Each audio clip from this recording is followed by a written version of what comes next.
Mheshimiwa Mwenyekiti, nchi hii ni yetu sote. Tunakoona tunakokwenda, wako watu sasa wameanza kuleta viashiria ambazo naweza kuvunja amani katika nchi. Rais amesimamia jambo hili vizuri sana. Tuombe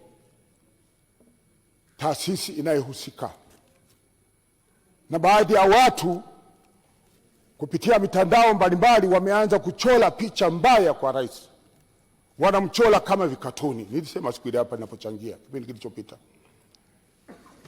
wizara inayohusika ishughulikie jambo hili.